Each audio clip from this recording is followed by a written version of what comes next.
ਅੰਗਦ ਲਹਿਣਾ ਪ੍ਰਗਟ ਤਾਸ ਚਰਨ ਹੈ ਲਿਵ ਰਹਿਆ ਇਤ ਕੁਲ ਗੁਰ ਅਮਰਦਾਸ ਆਸਾ ਦਿਵਾਸ ਤਾਸ ਗੁਣ ਕਵਣ ਵਖਾਣਾ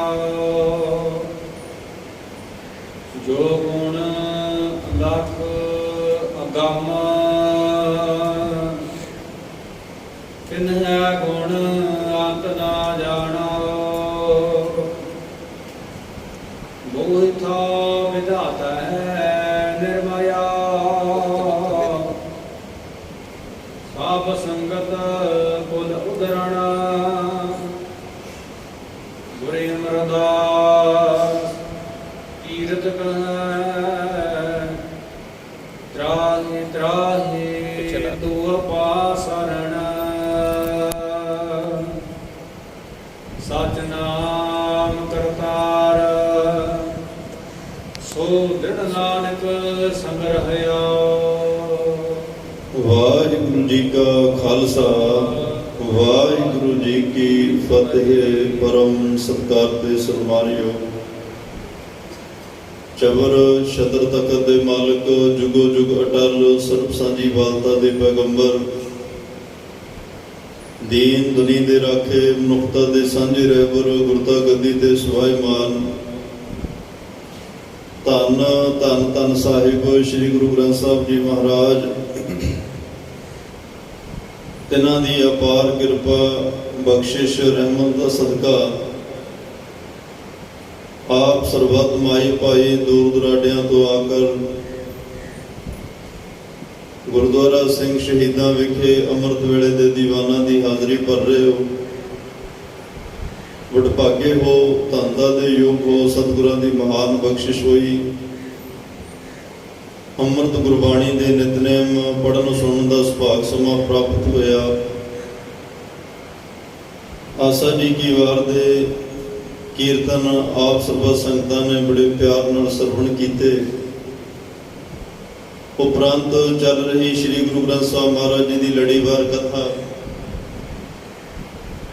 ਗੁਰ ਸ਼ਬਦ ਵਿਚਾਰ ਨਾਲ ਜੁੜਨ ਦਾ ਸੁਭਾਗਾ ਸਮਾਂ ਵੀ ਗਰੀਬ ਨਿਵਾਸ ਸਤਿਗੁਰਾਂ ਨੇ ਸਾਨੂੰ ਬਖਸ਼ਿਆ ਕਿ ਆਓ ਇਸ ਮਿਲੇ ਹੋਏ ਸਮੇਂ ਨੂੰ ਗੁਰੂ ਦੀ ਵਡਿਆਈ ਉਸਤਤ ਕਰਕੇ ਗੁਰੂ ਦੇ ਗੁਣਾਂ ਨੂੰ ਗਾਇਨ ਕਰਕੇ ਆਪਣੇ ਜੀਵਨ ਜ਼ਿੰਦਗੀ ਦੀਆਂ ਕੁਝ ਘੜੀਆਂ ਨੂੰ ਕੁਝ ਪਲਾਂ ਨੂੰ ਸਫਲ ਕਰੀਏ ਤਾਂ ਕਿ ਸਾਡਾ ਵੀ ਮਨੁੱਖਾ ਜੀਵਨ ਸਫਲ ਹੋ ਸਕੇ। ਗੁਰੂ ਦਾ ਬਚਨ ਆਪਣੇ ਹਿਰਦੇ 'ਚ ਵਸਾ ਕੇ ਆਪਣੇ ਜੀਵਨ ਦਾ ਜ਼ਿੰਦਗੀ ਦਾ ਆਧਾਰ ਬਣਾ ਕੇ ਉਸ ਬਚਨ ਨੂੰ ਕਮਾਈਏ ਤਾਂ ਕਿ ਸਾਡੀ ਗੁਰੂ ਪਰਮਾਤਮਾ ਨਾਲ ਸਾਂਝ ਬਣੇ, ਗੁਰੂ ਪਾਤਸ਼ਾਹ ਦੇ ਨਾਲ ਨੇੜਤਾ ਬਣੇ। ਉਸ ਪਰਮਾਤਮਾ ਨੂੰ ਵੱਡਾ ਵੱਡਾ ਕਹੀ ਜਾਈਏ, ਕੋਈ ਫਰਕ ਨਹੀਂ।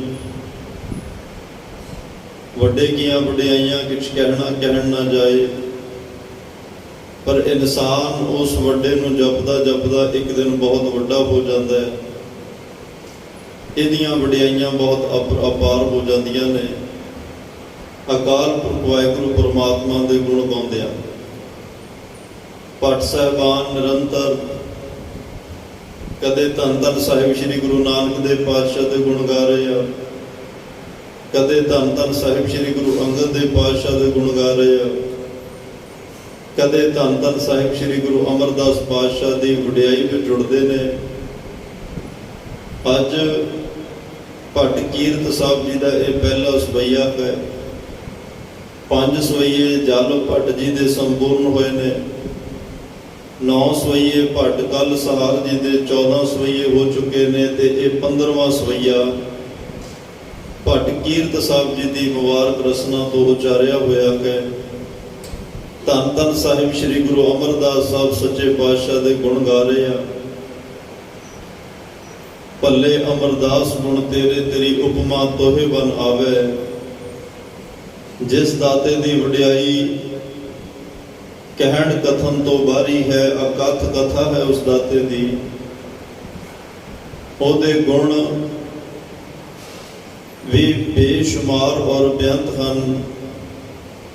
ਆਪਾਂ ਤਿਲ ਮਾਤਰ ਯਤਨ ਕਰ ਰਹੇ ਹਾਂ ਕਿ ਉਸ ਵੱਡੇ ਸਤਿਗੁਰੂ ਸੱਚੇ ਪਾਤਸ਼ਾਹ ਦੇ ਗੁਣ ਗਾ ਕੇ ਸਾਡੀ ਵੀ ਜ਼ਿੰਦਗੀ ਵਿੱਚ ਕੋਈ ਨਵਾਂ ਮੋੜ ਆਵੇ, ਸਾਡੇ ਵੀ ਖਿਆਲਾਤ ਵਿਚਾਰ ਜਿਹੜੇ ਨੇ ਉਹ ਸਾਰਥਕ ਹੋਣ, ਗੁਰੂ ਮੁਤਾਬਕ ਹੋ ਜਾਣ, ਸਾਡਾ ਪਰ ਉਪਕਾਰੀ ਸੁਭਾਅ ਜਿਹੜਾ ਉਹ ਜੀਵਨ ਬਣ ਜਾਏ।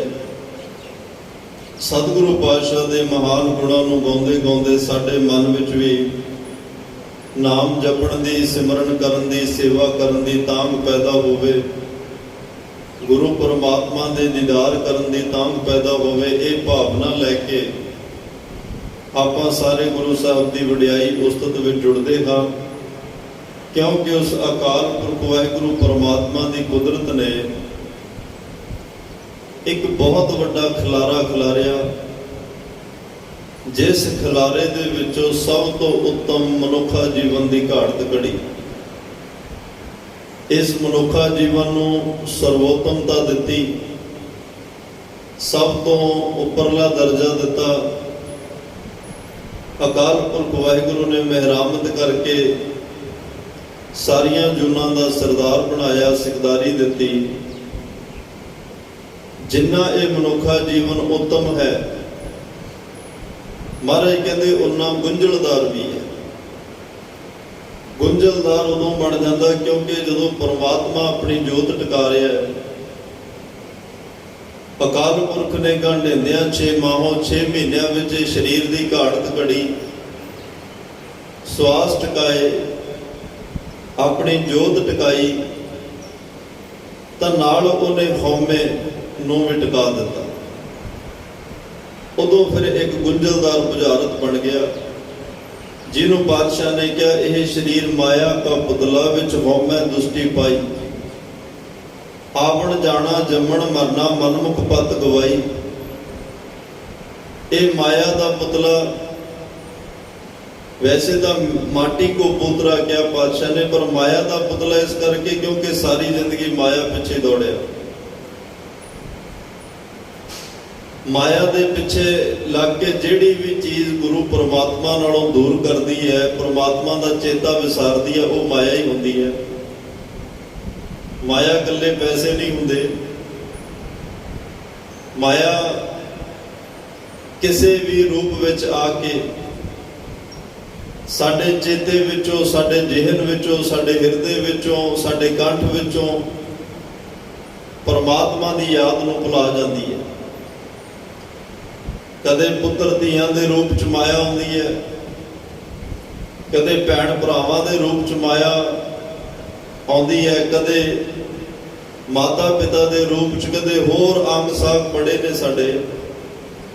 ਬੜੇ ਤਰੀਕਿਆਂ ਨਾਲ ਇਹ ਮਾਇਆ ਆਪਣਾ ਪ੍ਰਭਾਵ ਪਾਉਂਦੀ ਹੈ ਤੇ ਇਨਸਾਨ ਨੂੰ ਭਰਮਾਉਣ ਦਾ ਤੇ ਭਟਕਾਉਣ ਦਾ ਯਤਨ ਕਰਦੀ ਹੈ। ਬੜੇ ਲੋਕ ਨੇ ਭਟਕ ਜਾਂਦੇ ਹੈ, ਸਮਝ ਹੀ ਨਹੀਂ ਲੱਗਦੀ ਵੀ ਕੀ ਹੋ ਰਿਹਾ। ਕਦੇ ਕਦੇ ਅਹਿਸਾਸ ਹੁੰਦਾ ਵੀ ਨਿਤਨੇਮ ਘਟ ਗਿਆ, ਕਦੇ ਕਦੇ ਇਸ ਗੱਲ ਦਾ ਅਹਿਸਾਸ ਹੁੰਦਾ ਵੀ ਸੇਵਾ ਘਟ ਗਈ, ਸਿਮਰਨ ਘਟ ਗਿਆ। ਕਿਉਂ ਘਟਿਆ ਇਹ ਕਾਰਨ ਨਹੀਂ ਕਈ ਵਾਰ ਲੱਭਦਾ। ਜਦੋਂ ਇਹ ਪੁੰਨ ਕਰਮ ਘਟਣੇ ਸ਼ੁਰੂ ਹੋ ਜਾਣ, ਨਿਤਨੇਮ ਬੰਦਗੀ ਸਿਮਰਨ ਸੇਵਾ ਘਟਣੀ ਸ਼ੁਰੂ ਹੋ ਜਾਏ, ਉਦੋਂ ਸਮਝ ਲੈਣਾ ਕਿਸੇ ਨਾ ਕਿਸੇ ਰੂਪ ਵਿੱਚ ਮਾਇਆ ਆਪਣਾ ਪ੍ਰਭਾਵ ਪਾ ਗਈ। ਕਿਉਂਕਿ ਮਹਾਰਾਜ ਸਾਹਿਬ ਨੇ ਸਪਸ਼ਟ ਕਰ ਦਿੱਤਾ ਵੀ ਇਹ ਸਿਕਦਾਰ ਜ਼ਰੂਰ ਹੈ, ਮਨੁੱਖਾ ਜਮ ਸਰਵੋਤਮ ਜ਼ਰੂਰ ਹੈ, ਉੱਤਮ ਜ਼ਰੂਰ ਹੈ, ਪਰ ਵਿੱਚ ਹਉਮੈ ਦੁਸ਼ਟੀ ਪਾਈ। ਹਉਮੈ ਵੀ ਤਾਂ ਨਾਲ ਟਿਕਾ ਦਿੱਤੀ ਨਾ। ਤੇ ਮਹਾਰਾਜ ਇਹ ਵੀ ਕਹਿ ਗਏ, ਜੰਮਣ ਆਵਣ ਜਾਣਾ ਜੰਮਣ ਮਰਨਾ, ਜਨਮ ਮਰਨ ਉਸ ਹੀ ਕੋ ਹੈ ਰੇ। ਜਿਨ ਰਤ ਰਚਿਆ ਪੁਰਖ ਵਿਧਾਤੇ ਨਾਲੇ ਹਉਮੈ ਪਾਈ, ਜਨਮ ਮਰਨ ਉਸ ਹੀ ਕੋ ਹੈ ਰੇ। ਉਹਾਂ ਆਵੈ ਜਾਈ, ਕਿਉਂਕਿ ਹਉ ਵਿੱਚ ਆਇਆ, ਹਉ ਵਿੱਚ ਗਿਆ, ਹਉ ਵਿੱਚ ਜੰਮਿਆ, ਹਉ ਵਿੱਚ ਮੂਆ। ਸਾਰਾ ਕੁਝ ਹਉਮੈ ਦੇ ਅਧੀਨ ਹੈ। ਪਾਤਸ਼ਾਹ ਕਹਿੰਦੇ ਜਿੰਨੀ ਦੇਰ ਤੱਕ ਹਉਮੈ ਤੋਂ ਫਤਿਹ ਆਪ ਨਹੀਂ ਹੁੰਦਾ, ਹਉਮੈ ਤੋਂ ਇਹ ਜਿੱਤਦਾ ਨਹੀਂ, ਉਨੀ ਦੇਰ ਤੱਕ ਭਾਈ ਤੈਨੂੰ ਆਵਾਗਾਉਣ ਦੇ ਚੱਕਰ ਵਿੱਚ ਰਹਿਣਾ ਪਏਗਾ। ਇਹ ਆਉਣ ਜਾਣ ਦਾ ਤੇਰਾ ਸਬੰਧ ਜਿਹੜਾ ਉਹ ਬਣਿਆ ਰਹੇਗਾ। ਇਹ ਮਨੁੱਖਾ ਜੀਵਨ ਸਰਵੋਤਮ ਹੈ, ਕਿਉਂਕਿ ਹੋਰ ਜੂਨਾਂ ਨੂੰ ਪਤਾ ਹੀ ਨਹੀਂ ਹਉਮੈ ਕੀ ਹੁੰਦੀ ਹੈ। ਇਨਸਾਨ ਇਹਨੂੰ ਮਹਿਸੂਸ ਕਰ ਸਕਦਾ ਵੀ ਹਉਮੈ ਕੀ ਹੈ, ਔਰ ਗੁਰੂ ਚਰਨਾਂ ਵਿੱਚ ਆ ਕੇ ਇਸ ਗੱਲ ਦਾ ਵੀ ਅਹਿਸਾਸ ਹੋ ਸਕਦਾ ਵੀ ਇਹ ਹਉਮੈ ਖਤਰਨਾਕ ਕਿੰਨੀ ਹੈ। ਔਰ ਗੁਰੂ ਪਾਤਸ਼ਾਹ ਗੱਲਾਂ ਡਰਾਉਂਦੇ ਨਹੀਂ ਕਿ ਇਹ ਹਉਮੈ ਬੜੀ ਖਤਰਨਾਕ ਹੈ ਜਾਂ ਲਾ ਇਲਾਜ ਹੈ, ਨਹੀਂ। ਹਉਮੈ ਦੀਰਘ ਰੋਗ ਹੈ, ਦਾਰੂ ਪੀ ਇਸ ਮਾਏ, ਇਹਦੀ ਦਵਾਈ ਵੀ ਹੈ, ਇਹਦਾ ਇਲਾਜ ਵੀ ਹੈ। ਇਲਾਜ ਇਹਦਾ ਗੁਰੂ ਦਾ ਸ਼ਬਦ, ਇਸ ਹਉਮੈ ਦਾ ਇਲਾਜ ਪਰਮਾਤਮਾ ਦਾ ਨਾਮ, ਇਸ ਹਉਮੈ ਦਾ ਇਲਾਜ ਗੁਰੂ ਪਾਤਸ਼ਾਹ ਦੇ ਦਰ ਘਰ ਦੀਆਂ ਸੰਗਤਾਂ ਦੀ ਸੇਵਾ, ਗੁਰਮੁਖਾਂ ਦੇ ਚਰਨਾਂ ਦੀ ਸੇਵਾ, ਮਨੁੱਖਤਾ ਦੀ ਲੋੜਵੰਦਾਂ ਦੀ ਸੇਵਾ। ਇਹੋ ਜਿਹੇ ਪਰ ਉਪਕਾਰੀ ਕਾਰਜ ਕਰਕੇ, ਸਰਬੱਤ ਦੇ ਭਲੇ ਦੇ ਕਾਰਜ ਕਰਕੇ, ਜਿਹੜੇ ਆਪਣਾ ਆਪ ਗਵਾ ਕੇ, ਕਿਉਂਕਿ ਸੇਵਾ ਤੇ ਸਿਮਰਨ ਦੋ ਪਹਿਲੂ ਨੇ। ਸਿਮਰਨ ਵਾਸਤੇ ਸਾਨੂੰ ਕਿਸੇ ਦੀ ਲੋੜ ਨਹੀਂ, ਕਿਤੇ ਉੱਠ ਕੇ ਵੀ ਨਹੀਂ ਜਾਣਾ ਪੈਣਾ। ਜਿੱਥੇ ਤੁਸੀਂ ਬੈਠੇ ਹੋ, ਜਿਵੇਂ ਬੈਠੇ ਹੋ, ਇਕੱਲੇ ਹੋ, ਮਨ ਵਿੱਚ ਆਇਆ ਸਿਮਰਨ ਕਰਨਾ, ਉੱਠ ਕੇ ਬੈਠ ਜਾਓ, ਕਰਨ ਲੱਗ ਪਓ।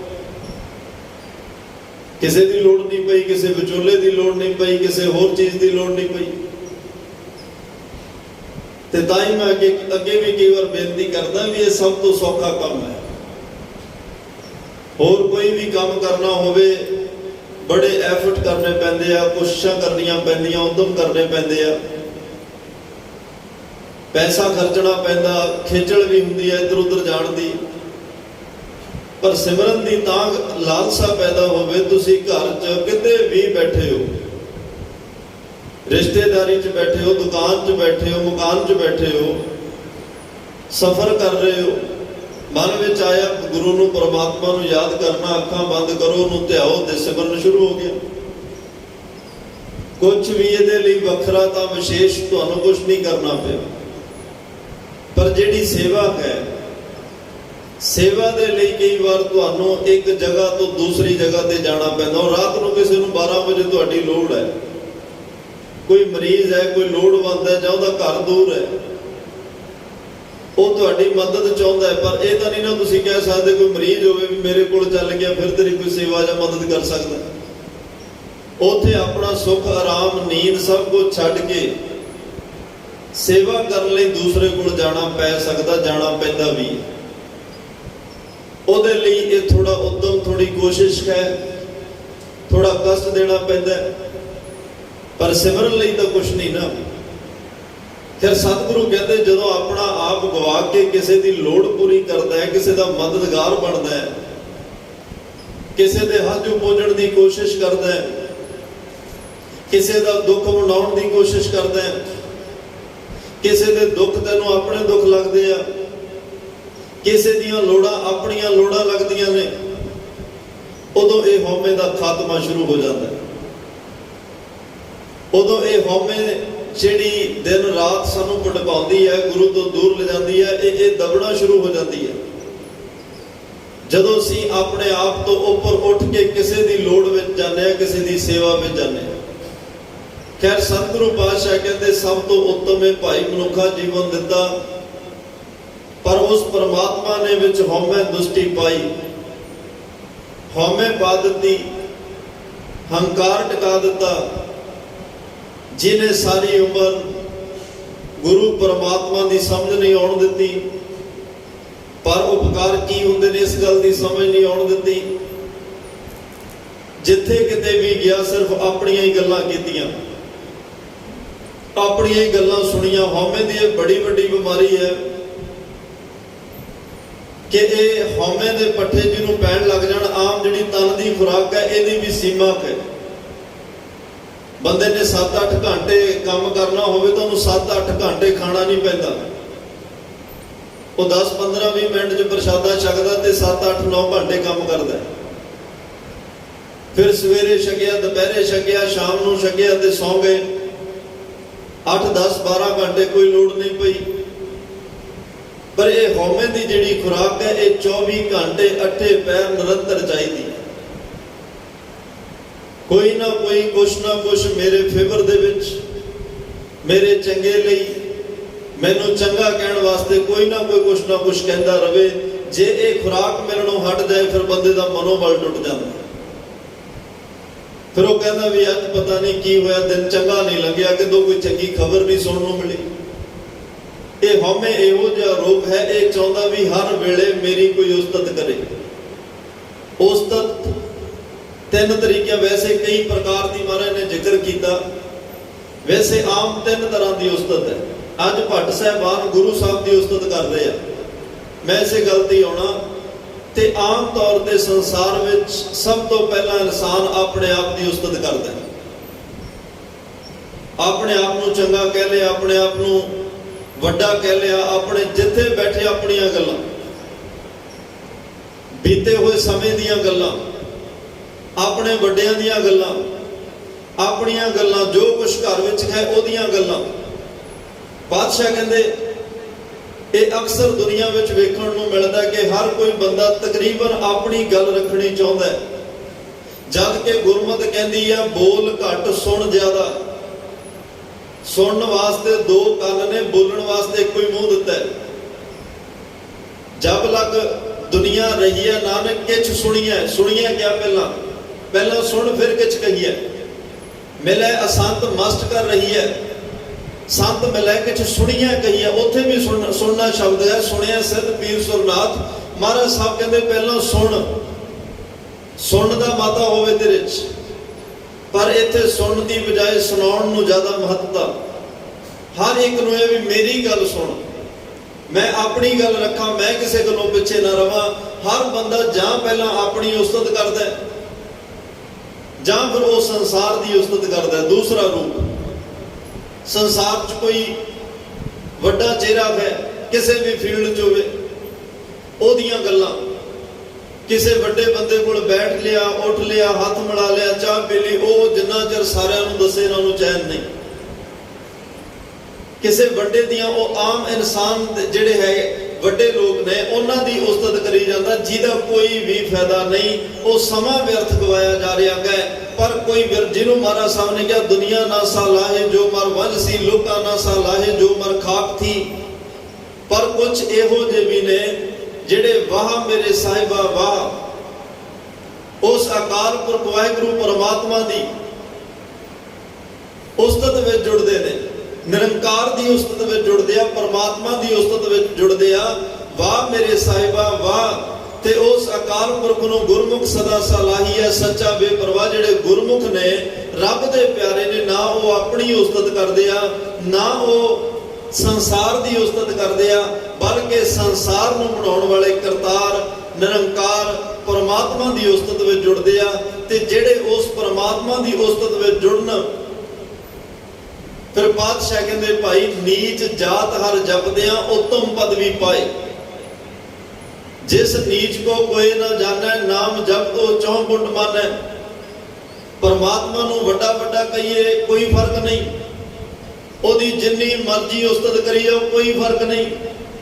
ਗੁਰੂ ਸਾਹਿਬ ਨੂੰ ਸਾਰੇ ਮੱਥਾ ਟੇਕੋ ਕੋਈ ਫਰਕ ਨਹੀਂ, ਕੋਈ ਨਾ ਟੇਕੋ ਤਾਂ ਵੀ ਕੋਈ ਫਰਕ ਨਹੀਂ। ਗੁਰੂ ਗੁਰੂ ਹੈ, ਕਿਉਂਕਿ ਉਹ ਲੋਕਾਂ ਦਾ ਬਣਾਇਆ ਨਹੀਂ, ਉਹ ਆਦਿ ਕਾਲ ਤੋਂ ਗੁਰੂ, ਉਹ ਪਰਮਾਤਮਾ ਦਾ ਸਵਰੂਪ ਹੈ। ਧੰਨ ਸ਼੍ਰੀ ਗੁਰੂ ਗ੍ਰੰਥ ਸਾਹਿਬ ਮਹਾਰਾਜ ਜਦੋਂ ਸੱਚਖੰਡ ਵਿੱਚ ਆਰਾਮ ਦੀ ਅਵਸਥਾ 'ਚ ਨੇ, ਆਪਣੇ ਸੁਖਾਸਨਾਂ ਤੇ, ਉਦੋਂ ਵੀ ਗੁਰੂ ਨੇ ਉਦੋਂ ਕੋਈ ਨਮਸਕਾਰ ਨਹੀਂ ਕਰਦਾ, ਪਰ ਉਹ ਬੇਅੰਤ ਹੈ। ਪਰ ਇਸ ਵੱਡੇ ਗੁਰੂ ਨੂੰ, ਉਸ ਅਕਾਲ ਪੁਰਖ ਵਾਹਿਗੁਰੂ ਨੂੰ ਧਿਆਉਣ ਦਾ ਫਾਇਦਾ ਕੀ? ਉਹਦਾ ਨਾਮ ਜਪਣ ਦਾ ਫਾਇਦਾ ਕੀ? ਉਹਦੀ ਉਸਤਤ ਕਰਨ ਦਾ ਫਾਇਦਾ ਕੀ? ਜਿਹਨੂੰ ਕੋਈ ਵੀ ਨਾ ਜਾਣਦਾ ਪਹਿਚਾਣਦਾ ਹੋਵੇ, ਜਿਹਦੋਂ ਲੋਕ ਨਫ਼ਰਤ ਕਰਦੇ ਹੋਣ, ਜਿਹਦੀ ਜਾਤ ਕੁੱਲ ਬਰਾਦਰੀ ਤੋਂ ਨਫ਼ਰਤ ਕਰਦੇ ਹੋਣ, ਜਿਹਦੇ ਕਿੱਤਿਆਂ ਤੋਂ ਧੰਦਿਆਂ ਤੋਂ ਨਫ਼ਰਤ ਲੋਕ ਕਰਦੇ ਹੋਣ, ਜਿਹਦੇ ਪਰਛਾਵਿਆਂ ਤੋਂ ਲੋਕ ਨਫ਼ਰਤ ਕਰਦੇ ਹੋਣ, ਜਦੋਂ ਉਸ ਵੱਡੇ ਅਕਾਲ ਪੁਰਖ ਵਾਹਿਗੁਰੂ ਪਰਮਾਤਮਾ ਦੀ ਉਸਤਤ ਵਿੱਚ ਜੁੜਦਾ ਹੈ, ਜਦੋਂ ਗੁਰੂ ਦੀ ਉਸਤਤ ਵਿੱਚ ਜੁੜਦਾ ਹੈ, ਗੁਰੂ ਦਾ ਨਾਮ ਜਪਦਾ, ਨਾਮ ਜਪਦਿਆਂ ਜਪਦਿਆਂ ਜਿਵੇਂ ਗੁਰੂ ਦੀ ਵਡਿਆਈ ਹੈ, ਉਵੇਂ ਨਾਮ ਜਪਣ ਵਾਲਿਆਂ ਦੀ ਵਡਿਆਈ ਬਣ ਜਾਂਦੀ ਹੈ। ਜਨ ਨਾਨਕ ਸਤਿਗੁਰ ਪੂਜਿਆ, ਤਿਨ ਹਰ ਪੂਜ ਕਰਾਵਾ। ਜਿਨ੍ਹਾਂ ਨੇ ਉਸ ਅਕਾਲ ਪੁਰਖ ਦੀ ਪੂਜਾ ਕੀਤੀ, ਗੁਰੂ ਨਾਨਕ ਸਾਹਿਬ ਦੀ ਪੂਜਾ ਕੀਤੀ, ਗੁਰੂ ਨਾਨਕ ਸਾਹਿਬ ਨੂੰ ਜਪਿਆ ਧਿਆਇਆ, ਸੰਸਾਰ ਵਿੱਚ ਉਹਨਾਂ ਦਾ ਮਾਣ ਸਤਿਕਾਰ ਵੀ ਬਣਿਆ। ਸੰਸਾਰ ਵਿੱਚ ਉਹਨਾਂ ਦੀ ਵਡਿਆਈ ਜੈਕਾਰ ਕੀਓ ਧਰਮੀਆਂ ਕਾ ਪਾਪੀ ਕੋ ਦੰਡ ਦਿਓਏ।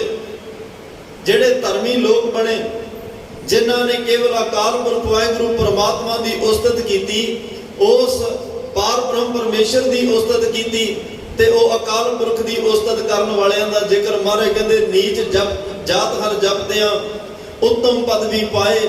ਪੁੱਛੋ ਬਿਦਰ ਦਾਸੀ ਸੁਤੈ ਕਿਸਨ ਉਤਰਿਆ ਘਰ ਜਿਸ ਜਾਏ।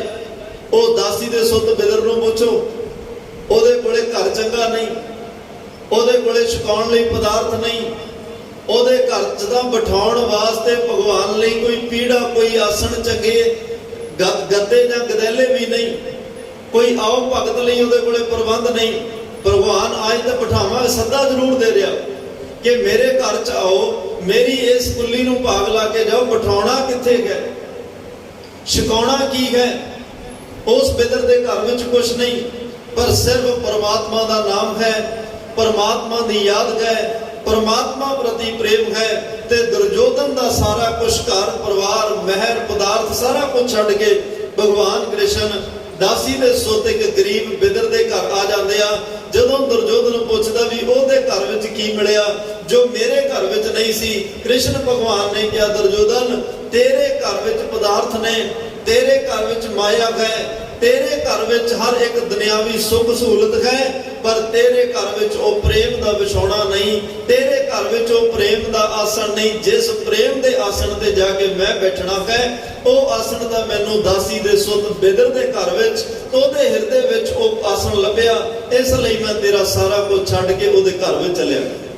ਨੀਚ ਜਾਤ ਹਰ ਜਪਦਿਆਂ, ਜਿਹੜੇ ਉਸਤਤ ਪਰਮਾਤਮਾ ਦੀ ਕਰਨ, ਜਿਹੜੇ ਉਸਤਤ ਨਿਰੰਕਾਰ ਦੀ ਕਰਨ, ਤੇ ਨਿਰੰਕਾਰ ਫਿਰ ਉਹਨਾਂ ਦੇ ਘਰ ਵਿੱਚ ਆ ਪਾਉਂਦਾ। ਭਗਵਾਨ ਉਹਨਾਂ ਦੇ ਘਰ ਵਿੱਚ ਅੱਗੇ ਮਹਾਰਾਜ ਨੇ ਕਿਹਾ ਹਰ ਕੀਆ ਕਥ ਕਥਾ ਸੁਨੋ ਜਨ ਭਾਈ, ਜਿਤ ਸਹਸਾ ਦੁਖ ਭੋਗ ਸਭ ਲੈ ਜਾਈ ਰਹਾਓ। ਰਵਿਦਾਸ ਚਮਾਰ ਉਸਤਤ ਕਰੇ ਹਰ ਕੀਰਤਨ ਨਿਮਕ ਇੱਕ ਗਾਏ। ਭਗਤ ਰਵਿਦਾਸ ਸਾਹਿਬ ਜਿਨ੍ਹਾਂ ਦੇ 40 ਸ਼ਬਦ ਧੰਨ ਸ਼੍ਰੀ ਗੁਰੂ ਗ੍ਰੰਥ ਸਾਹਿਬ ਮਹਾਰਾਜ ਵਿੱਚ ਮੌਜੂਦ ਨੇ। ਲੋਕ ਜਾਤ ਤੋਂ ਨਫ਼ਰਤ ਕਰਦੇ ਆ, ਲੋਕ ਉਹਨਾਂ ਦੇ ਪਰਛਾਵੇਂ ਤੋਂ ਨਫ਼ਰਤ ਕਰਦੇ ਆ, ਕੋਈ ਉਹਨਾਂ ਦੇ ਮੱਥੇ ਲੱਗਣ ਲਈ ਤਿਆਰ ਨਹੀਂ, ਕੋਈ ਨੇੜੇ ਬੈਠਣ ਲਈ ਤਿਆਰ ਨਹੀਂ। ਪਰ ਪਰਮਾਤਮਾ ਦੀ ਉਸਤਤ ਕੀਤੀ, ਅਕਾਲ ਪੁਰਖ ਦੀ ਉਸਤਤ ਕੀਤੀ, ਅਕਾਲ ਪੁਰਖ ਦੇ ਗੁਣ ਗਾਏ। ਜਿਹੜੇ ਵਿਪਰ ਲੋਕਾਂ ਨੇ ਉਹਨਾਂ ਦੀ ਜਾਤ ਕੁਲ ਬਰਾਦਰੀ ਤੋਂ ਨਫ਼ਰਤ ਕੀਤੀ, ਜਿਸ ਦਿਨ ਭਗਤ ਰਵਿਦਾਸ ਸਾਹਿਬ ਦੀ ਜਿੱਤ ਹੋਈ, ਉਹ ਹਾਰਨ ਵਾਲੀ ਧਿਰ, ਉਹ ਉਸ ਵੇਲੇ ਦੇ ਸਵਰਨ ਕੁਲ ਦੇ ਲੋਕ ਜਿਹੜੇ ਨੇ, ਉੱਚ ਸ਼੍ਰੇਣੀ ਦੇ ਲੋਕ ਜਿਹੜੇ ਆ, ਉਹ ਭਗਤ ਰਵਿਦਾਸ ਸਾਹਿਬ ਦੀ ਪਾਲਕੀ ਆਪਣੇ ਮੋਢਿਆਂ ਤੇ ਚੁੱਕ ਕੇ ਉਹਨਾਂ ਨੂੰ ਘਰ ਵਿੱਚ ਛੱਡ ਕੇ ਆਉਂਦੇ। ਤਾਂ ਹੀ ਭਗਤ ਰਵਿਦਾਸ ਸਾਹਿਬ ਨੇ ਕਿਹਾ ਐਸੀ ਲਾਲ ਤੁਝ ਬਿਨ ਕੌਣ ਕਰੇ, ਗਰੀਬ ਨਵਾਜ ਗੁਸਈਆ ਮੇਰਾ, ਮਾਥੇ ਚਦਰ ਧਰੈ। ਉਹਨਾਂ ਵੀ ਕਿਹਾ ਨੀਚੋਂ ਊਚ ਕਰੇ ਮੇਰਾ ਗੋਬਿੰਦ, ਕਾਹੂ ਤੇ ਨਾ ਡਰੈ। ਭਗਤ ਰਵਿਦਾਸ ਸਾਹਿਬ ਕਹਿੰਦੇ ਸਾਡੀ ਜਾਤ ਤੋਂ ਲੋਕ ਨਫ਼ਰਤ ਕਰਦੇ ਆ ਪਰਮਾਤਮਾ, ਮੇਰੇ ਤਾਂ ਪਰਛਾਵੇਂ ਤੋਂ ਲੋਕ ਨਫ਼ਰਤ ਕਰਦੇ ਆ।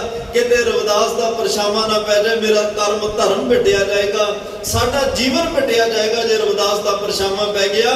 ਪਰ ਅੱਜ ਇੰਨਾ ਮਾਣ, ਇੰਨਾ ਸਨਮਾਨ, ਇੰਨੀ ਵਡਿਆਈ ਭਰੀ ਸਭਾ ਦੇ ਵਿੱਚ ਤੂੰ ਆਪਣੇ ਦਾਸ ਦੀ ਜਿੱਤ ਕਰਾਈ, ਆਪਣੇ ਪਿਆਰੇ ਦੀ ਜਿੱਤ ਕਰਾਈ, ਸਿਰਫ ਤੇਰੀ ਉਸਤਤ ਕਰਕੇ। ਕਿਉਂਕਿ ਪਰਮਾਤਮਾ ਨੂੰ ਉਸਤਤ ਵਡਿਆਈ ਦੀ ਲੋੜ ਨਹੀਂ, ਪਰ ਉਹਦਾ ਜਿਹੜਾ ਨਾਮ ਜਪੇ ਉਹਨਾਂ ਦੀ ਵਡਿਆਈ ਜ਼ਰੂਰ ਕਰਾਉਂਦਾ। ਠਾਕੁਰ ਹੱਥ ਵਡਿਆਈਆਂ ਜੈ ਭਾਵੈ ਤਿਸਦੇ, ਜਿਹਨੂੰ ਉਹ ਭਾਵੇ, ਜਿਹਨੂੰ ਉਹ ਚੰਗਾ ਲੱਗੇ, ਉਹਨੂੰ ਵਡਿਆਈਆਂ ਉਹਦੇ ਸਿਰ ਤੇ ਚਵਰ ਛਤਰ ਤਖਤ ਝੁਲਾ ਦਿੰਦਾ ਹੈ। ਜਿਹੜਾ ਉਹਨੂੰ ਭਾ ਜਾਏ, ਜਿਹੜਾ ਉਹਦਾ ਨਾਮ ਜਪੇ। ਭਗਤ ਰਵਿਦਾਸ ਵਰਗਿਆਂ ਦੇ ਸਿਰ ਤੇ ਛਤਰ ਝੁੱਲੇ, ਭਗਤ ਰਵਿਦਾਸ ਜੀਆਂ ਦੇ ਸਿਰ ਤੇ ਫੁੱਲਾਂ ਦੀ ਵਰਖਾ ਹੋਈ। ਭਗਤ ਰਵਿਦਾਸ ਸਾਹਿਬ ਤੋਂ ਨਫ਼ਰਤ ਕਰਨ ਵਾਲਿਆਂ ਨੇ ਉਹਨਾਂ ਨੂੰ ਪਾਲਕੀ ਨੂੰ ਮੋਢਿਆਂ ਤੇ ਚੁੱਕ ਕੇ ਘਰ ਵਿੱਚ ਛੱਡ ਕੇ ਆਂਦਾ। ਸਿਰਫ ਬਰਕਤ ਨਾਮ ਦੀ ਹੈ, ਸਿਰਫ ਕਾਰਨ ਕੇ ਪਰਮਾਤਮਾ ਦੀ ਉਸਤਤ ਕੀਤੀ, ਪਰਮਾਤਮਾ ਦੇ ਗੁਣ ਗਾਏ। ਪਤਤ ਜਾਤ ਉਤਮ ਭਇਆ, ਚਾਰ ਵਰਨ ਪਏ ਪਗ ਆਏ। ਜਿਸ ਭਗਤ ਰਵਿਦਾਸ ਤੋਂ ਨਫ਼ਰਤ ਲੋਕ ਕਰਦੇ ਸਨ, ਧੰਨ ਗੁਰੂ ਰਾਮਦਾਸ ਸਾਹਿਬ ਸੱਚੇ ਪਾਤਸ਼ਾਹ ਕਹਿੰਦੇ ਭਾਈ ਚਾਰੇ ਵਰਨਾਂ ਦੇ ਲੋਕ ਭਗਤ ਰਵਿਦਾਸ ਦੇ ਚਰਨੀਆਂ ਲੱਗੇ। ਨਾਮ ਜਪਣ ਵਾਲਿਆਂ ਦੇ ਚਰਨੀਆਂ ਲੱਗਦੇ ਨੇ ਚਾਰੇ ਵਰਨਾਂ ਦੇ ਲੋਕ। ਜਿਹਦੇ ਕੋਲੇ ਰੱਬ ਦੀ ਉਸਤਤ ਹੋਵੇ, ਜਿਹਦੇ ਕੋਲੇ ਪਰਮਾਤਮਾ ਦੀ ਉਸਤਤ ਹੋਵੇ। ਮਹਾਰਾਜ ਕਹਿੰਦੇ ਇੱਥੇ ਵਡਿਆਈਆਂ ਬਹੁਤ ਕਰਦੇ ਆ, ਉਸਤਤਾਂ ਬਹੁਤ ਕਰਦੇ ਆ, ਪਰ ਕਿਹਦੀ ਕਰਨੀ ਹੈ ਇਹ ਸਾਰੀ ਉਮਰ ਕਈ ਵਾਰ ਨਹੀਂ ਪਤਾ ਲੱਗਦਾ। ਲੋਕਾਂ ਦੀ ਉਸਤਤ ਕਰਕੇ ਸਮਾਂ ਵਿਅਰਥ ਗਵਾ ਜਾਂਦੇ ਆ। ਜਿਹੜੀ ਜੀਵ ਅੱਜ ਕਿਸੇ ਬੰਦੇ ਦੀ ਉਸਤਤ ਕਰ ਰਹੀ ਆ, ਕੱਲ ਕਿਤੇ ਜਾਣੇ ਅਣਜਾਣਿਓ ਤੋਂ ਗਲਤੀ ਹੋ ਗਈ, ਭੁੱਲ ਹੋ ਗਈ, ਉਹੀ ਜੀਵ ਫਿਰ ਉਹਦੇ ਔਗਣਾਂ ਨੂੰ ਫਰੋਲਦੀ ਆ ਤੇ ਬਦਨਾਮੀ ਕਰਨ ਦੇ ਤੁਲ ਪੈਂਦੀ ਆ। ਪਰਮਾਤਮਾ ਭੁੱਲਣ ਅੰਦਰ ਸਭ ਕੋ ਅਭੁੱਲ ਗੁਰੂ ਕਰਤਾਰ, ਉਹ ਤੋਂ ਕੋਈ ਭੁੱਲ ਨਹੀਂ ਹੋਣੀ, ਰੱਬ ਤੋਂ ਕੋਈ ਗਲਤੀ ਨਹੀਂ ਹੋਣੀ। ਪਰਮਾਤਮਾ ਸਦੀਵ ਹੈ, ਇੱਕ ਸਾਰਤਾ ਵਿੱਚ ਉਹ ਵਰਤ ਰਿਹਾ ਹੈ, ਸਤ ਚਿਤ ਆਨੰਦ ਸਰੂਪ ਦਾ ਮੁਜਸਮਾ ਹੈ। ਉਹਨੇ ਜਿਹੋ ਜਿਹਾ ਹੈ, ਨਾ ਵਾਧ ਹੈ ਨਾ ਘਾਟ ਹੈ, ਨਾ ਘਾਟ ਵੱਡ ਹੋਤ ਹੈ, ਉਹਨੇ ਨਾ ਵਧਣਾ ਨਾ ਘਟਣਾ। ਜਿਵੇਂ ਹੈ ਜਿਹੋ ਜਿਹਾ ਹੈ ਨੇ ਉਹੋ ਜਿਹਾ ਰਹਿਣਾ। ਜਦੋਂ ਤੱਕ ਪਰਮਾਤਮਾ ਉਦੋਂ ਤੱਕ ਇਹ ਸਾਰਾ ਕੁਝ ਹੈ। ਜਿਸ ਦਿਨ ਉਹਦੀ ਹੋਂਦ ਨਾ ਰਹੀ ਇੱਥੇ ਕੁਝ ਵੀ ਨਹੀਂ ਹੋਏਗਾ। ਤੇ ਮਹਾਰਾਜ ਸਾਹਿਬ ਕਹਿੰਦੇ ਉਸ ਪਰਮਾਤਮਾ ਦੇ ਉਸਤਤ ਕਰ ਭਾਈ, ਉਹਦੇ ਗੁਣ ਗਾ, ਜਿਹਦੇ ਗੁਣ ਗਾਉਣ ਤੋਂ ਬਾਅਦ ਕੋਈ ਪਛਤਾਵਾ ਨਹੀਂ, ਜਿਹਦੇ ਗੁਣ ਗਾਉਣ ਤੋਂ ਬਾਅਦ ਕੋਈ ਝੋਰਾ ਨਹੀਂ, ਜਿਹਦੇ ਗੁਣ ਗਾਉਣ ਤੋਂ ਬਾਅਦ ਕਦੇ ਵੀ ਮਨ ਵਿੱਚ ਇਹ ਨਹੀਂ ਕਿ ਮੈਂ ਸਮਾਂ ਤਾਂ ਨਹੀਂ ਵਿਅਰਥ ਗਵਾ ਬੈਠਾ। ਕਦੇ ਇੱਕ ਵਾਰ ਉਹਦੇ ਗੁਣ ਗਾਉਣ ਤੋਂ ਬਾਅਦ ਰਸਨਾ ਤੋਂ ਸ਼ਿਕਵਾ ਗਿਲਾ ਉਲਾਮਾ ਨਹੀਂ ਨਿਕਲੇਗਾ, ਕਿਉਂਕਿ ਉਹ 'ਚ ਔਗਣ ਕੋਈ ਨਹੀਂ। ਪਰਮਾਤਮਾ ਵਿੱਚ ਔਗਣ ਕੋਈ ਨਹੀਂ, ਭੁੱਲ ਕੋਈ ਨਹੀਂ, ਗਲਤੀ ਕੋਈ ਨਹੀਂ, ਬੁਰਾ ਕਿਸੇ ਦਾ ਨਹੀਂ ਕਰਦਾ। ਸਤਿਗੁਰ ਸਭਨਾਂ ਦਾ ਭਲਾ ਬਣਾਏਗਾ, ਉਹ ਬੁਰਾ ਨਹੀਂ ਕਿਸੇ ਦਾ ਕਰਦਾ। ਫਿਰ ਤਾਂ ਉਹਨੂੰ ਮਾੜਾ ਕਹਿਣ ਦਾ ਸਵਾਲ ਹੀ ਪੈਦਾ ਨਹੀਂ ਹੁੰਦਾ। ਤੇ ਮਹਾਰਾਜ ਸਾਹਿਬ ਕਹਿੰਦੇ ਆ ਭਾਈ, ਨਾਮ ਦੇ ਪ੍ਰੀਤ ਲੱਗੀ ਹਰ ਸੇਤੀ, ਲੋਕ ਛੀਪਾ ਕਹੇ ਬੁਲਾਏ। ਜਿਸ ਨਾਮਦੇਵ ਨੂੰ ਲੋਕ ਛੀਪਾ ਕਹਿੰਦੇ ਸਨ, ਇਹਦੀ ਵੀ ਜਾਤ ਗੋਤ ਤੋਂ ਲੋਕਾਂ ਨੇ ਨਫ਼ਰਤ ਕੀਤੀ, ਮੰਦਰਾਂ 'ਚੋਂ ਧੱਕੇ ਮਾਰੇ, ਪਰ ਉਸਤਤ ਪਰਮਾਤਮਾ ਦੀ ਕੀਤੀ। ਅਕਾਲ ਪੁਰਖ ਵਾਹਿਗੁਰੂ ਨੂੰ ਧਿਆਇਆ, ਉਸ ਪਰਮੇਸ਼ਰ ਨੂੰ ਜਪਿਆ, ਤੇ ਇੱਕ ਦਿਨੋਂ ਵਕਤ ਆਇਆ ਜਿਹਨੂੰ ਲੋਕ ਮੰਦਰਾਂ 'ਚੋਂ ਧੱਕੇ ਮਾਰਦੇ ਸਨ, ਉਸ ਭਗਤ ਨਾਮਦੇਵ ਦੀ ਜਗ੍ਹਾ ਹਰਮੰਦਰ ਸਾਹਿਬ ਦੇ ਵਿੱਚ ਬਣ ਗਈ। ਉਹਨਾਂ ਦੀ ਜਗ੍ਹਾ ਗੁਰੂ ਗ੍ਰੰਥ ਸਾਹਿਬ ਦੇ ਵਿੱਚ ਬਣ ਗਈ। ਇੱਥੇ ਕੋਈ ਧੱਕੇ ਨਹੀਂ ਮਾਰਦਾ, ਇੱਥੇ ਤਾਂ ਬਲਕਿ ਭਗਤ ਨਾਮਦੇਵ ਸਾਹਿਬ ਦੇ ਸਿਰ ਤੇ ਚੰਦੋਏ ਲੱਗੇ ਹੋਏ ਆ, ਉਹਨਾਂ ਦੇ ਸੀਸ ਤੇ ਚਵਰ ਝੁੱਲ ਰਹੇ ਨੇ, ਉਹਨਾਂ ਦੇ ਸੀਸ ਤੇ ਛਤਰ ਝੁੱਲ ਰਹੇ ਨੇ। ਇੱਥੇ ਚਾਰ ਵਰਨਾਂ ਦੇ ਲੋਕ ਆ ਕੇ ਜਦੋਂ ਧੰਨ ਸ਼੍ਰੀ ਗੁਰੂ ਗ੍ਰੰਥ ਸਾਹਿਬ ਨੂੰ ਮੱਥਾ ਟੇਕਦੇ, ਉਦੋਂ ਭਗਤ ਨਾਮਦੇਵ ਸਾਹਿਬ ਨੂੰ ਵੀ ਮੱਥਾ ਟੇਕਦਾ। ਕਿਉਂ? ਕਿਉਂਕਿ ਉਹਨਾਂ ਪਰਮਾਤਮਾ ਦੀ ਉਸਤਤ ਕੀਤੀ, ਉਹਨਾਂ ਅਕਾਲ ਪੁਰਖ ਦੇ ਗੁਣ ਗਾਏ, ਉਹਨਾਂ ਪਰਮਾਤਮਾ ਦੇ ਗੁਣ ਗਾਏ ਨੇ। ਮਹਾਰਾਜ ਸਾਹਿਬ ਕਹਿੰਦੇ, ਜਿਤਨੇ ਭਗਤ ਹਰ ਸੇਵਕਾ, ਮੁਖ 68 ਤੀਰਥ ਤਿਨ ਤਿਲਕ ਕਢਾਏ, ਜਨ ਨਾਨਕ ਤਿਨ ਕੋ ਆਮਦਨ ਪਰਸੇ, ਜੇ ਕਿਰਪਾ ਕਰੇ ਹਰ ਰਾਏ। ਜਿੰਨੇ ਭਗਤ ਨੇ, ਜਿੰਨਿਆਂ ਭਗਤਾਂ ਨੇ ਭਗਤੀ ਕੀਤੀ, ਉਹਨਾਂ ਦੇ ਦਰਸ਼ਨ, ਉਹਨਾਂ ਦੀ ਸੇਵਾ 68 ਤੀਰਥਾਂ ਦੇ ਇਸ਼ਨਾਨ ਵਰਗੀ ਹੈ। ਉਹਨਾਂ ਦੀ ਸੰਗਤ 68 ਤੀਰਥਾਂ ਦੇ ਇਸ਼ਨਾਨ ਵਰਗੀ ਹੈ। ਪਰ ਇਹਨਾਂ ਦੀ ਸੰਗਤ ਚੰਗੇ ਕਰਮਾਂ ਨਾਲ ਮਿਲਦੀਆਂ। ਭਾਗ ਹੋਆ ਗੁਰ ਸੰਤ ਮਿਲਾਇਆ, ਪ੍ਰਭ ਅਵਨਾਸੀ ਘਰ ਮਹਿ ਪਾਇਆ।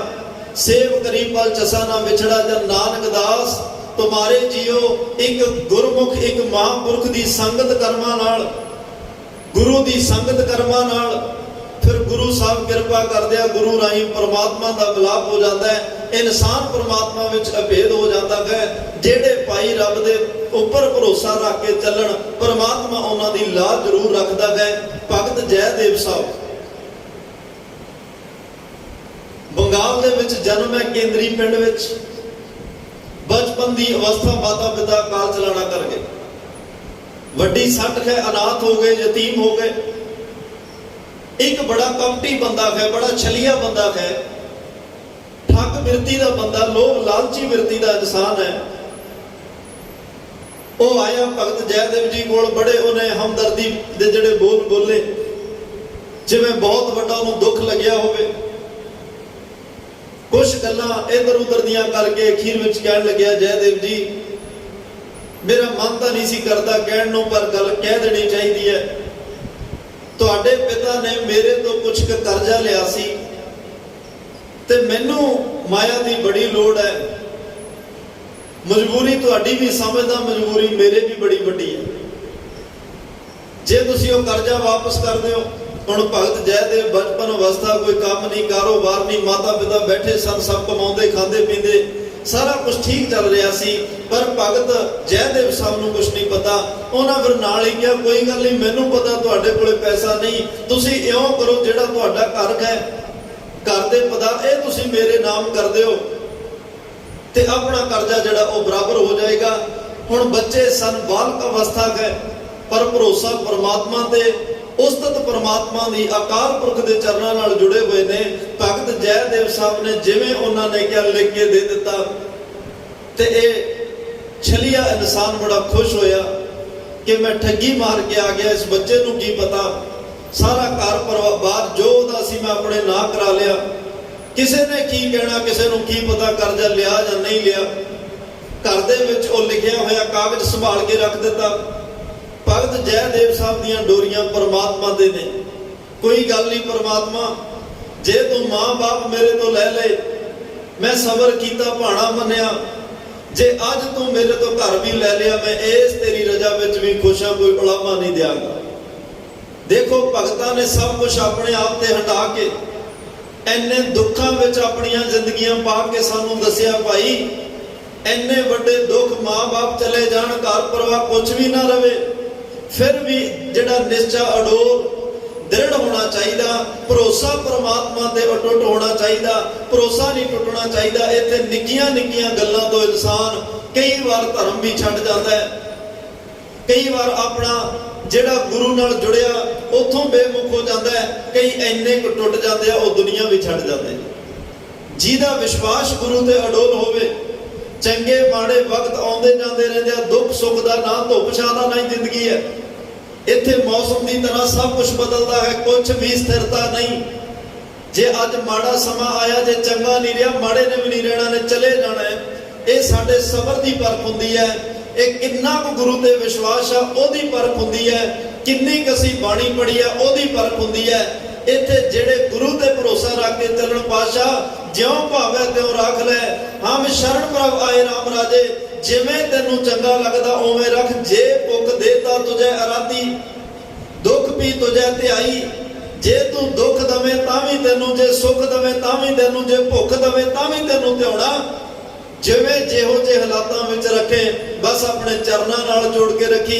ਤੇਰੀ ਯਾਦ ਨਾ ਸਾਨੂੰ ਵਿਸਰੇ, ਤੇਰਾ ਨਾਮ ਨਾ ਵਿਸਰੇ। ਇਹ ਹਾਲਾਤ ਆਉਂਦੇ ਜਾਂਦੇ ਰਹਿੰਦੇ ਆ, ਤੇ ਤੂੰ ਹੀ ਕਿਰਪਾ ਕਰਕੇ ਸਾਨੂੰ ਸੌਖਿਆ ਕਰਨਾ। ਅੱਜ ਭਗਤ ਜੈਦੇਵ ਸਾਹਿਬ ਰੱਬ ਦੀ ਰਜ਼ਾ ਵਿੱਚ ਨੇ, ਘਰ ਵੀ ਨਾ ਰਿਹਾ, ਮਾਂ-ਬਾਪ ਵੀ ਨਾ ਰਹੇ, ਰੱਬ ਨਾਲ ਗੱਲਾਂ ਬੜੇ ਪਿਆਰ ਦੀਆਂ ਹੋ ਰਹੀਆਂ ਨੇ, ਪਰ ਪਰਮਾਤਮਾ ਦੀ ਉਸਤਤ ਹੈ। ਪਰਮਾਤਮਾ ਕਦੇ ਵੀ ਐਵੇਂ ਨਹੀਂ ਹੁੰਦਾ ਕਿ ਅੱਜ ਕੋਈ ਰੱਬ ਦਾ ਨਾਮ ਜਪੇ, ਪਰਮਾਤਮਾ ਨੂੰ ਚੇਤੇ 'ਚ ਨਾ ਹੋਵੇ, ਜਾਂ ਉਹਦਾ ਫਲ ਰੱਬ ਨਾ ਦੇਵੇ। ਇੱਕ ਤਿਲ ਨਹੀਂ ਭੰਨੈ ਘਾਲੇ, ਇੱਥੇ ਇੱਕ ਤਿਲ ਮਾਤਰ ਦੀ ਕੀਤੀ ਸੇਵਾ, ਇੱਕ ਤਿਲ ਮਾਤਰ ਜਪਿਆ ਹੋਇਆ ਨਾਮ। ਇੱਥੇ ਤਾਂ ਭਾਈ ਇੱਕ ਘੜੀ ਕੇ ਸਿਮਰਨੇ ਪਾਪੀ ਤਰੇ ਅਨੇਕ। ਭਗਤ ਰਾਜੇ ਜਨਕ ਵਰਗੇ ਇੱਕ ਘੜੀ ਦਾ ਸਿਮਰਨ ਕਰਕੇ ਨਰਕਾਂ ਦੇ ਕੁੰਡ ਖਾਲੀ ਕਰਾ ਜਾਂਦੇ ਆ। ਤੇ ਜਿਹਨੇ ਭਾਵਨਾ ਨਾਲ ਹਰ ਰੋਜ਼ ਜਪਿਆ, ਜਿਹਨੇ ਸਾਰੀ ਜ਼ਿੰਦਗੀ ਜਪਿਆ, ਜਿਹਨੇ ਜ਼ਿੰਦਗੀ ਦਾ ਲੰਬਾ ਹਿੱਸਾ ਜਪਿਆ, ਸੇਵਾ ਕੀਤੀ, ਨਾਮ ਜਪਿਆ, ਉਹਦਾ ਹੱਕ ਕਿਵੇਂ ਪਰਮਾਤਮਾ ਰੱਖ ਲਏਗਾ।